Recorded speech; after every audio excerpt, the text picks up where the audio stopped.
அன்பான இதயங்களுக்கு வணக்கங்க.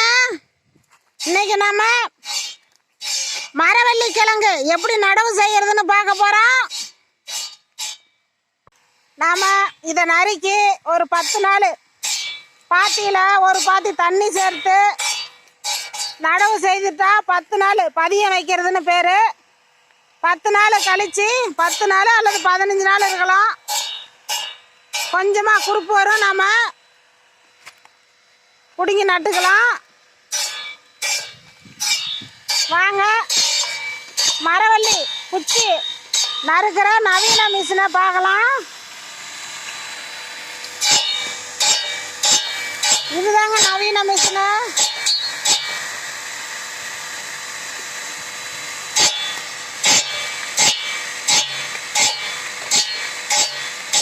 இது மின் இயந்திரம்.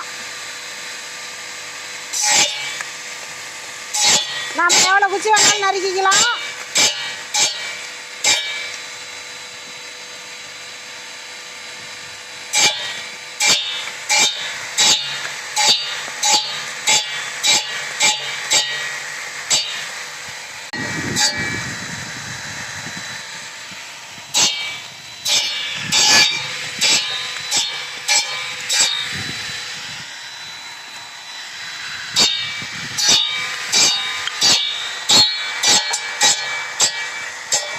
சொட்டுநீர் பாசனத்தில் மரவள்ளி கிழங்கு சாகுபடிங்க நடவு செய்கிறோம். இப்போ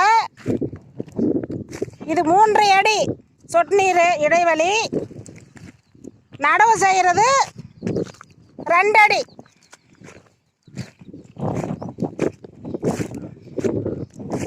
இப்போ இந்த அம்மா கிட்ட கேட்போம். அம்மா, நீங்கள் எத்தனை வருஷமாக மரவள்ளி கிழங்கு நடவு செய்கிறீங்க? 25 வருஷமாக செய்கிறோம். எந்திரிச்சு சொல்லுங்கள். 25 வருஷமா நடவு செய்கிறீங்க.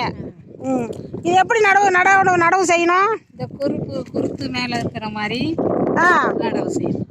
குருத்து மேலே இருக்கிற மாதிரி நடவு செய்யணும். சரிங்கம்மா, நன்றிங்கம்மா.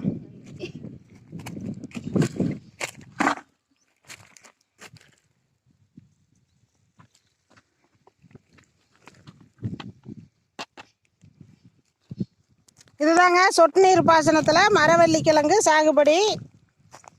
நமக்கு தண்ணி கம்மியாக சொல்லும்.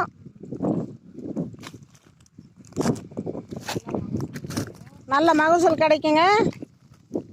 நன்றிங்க.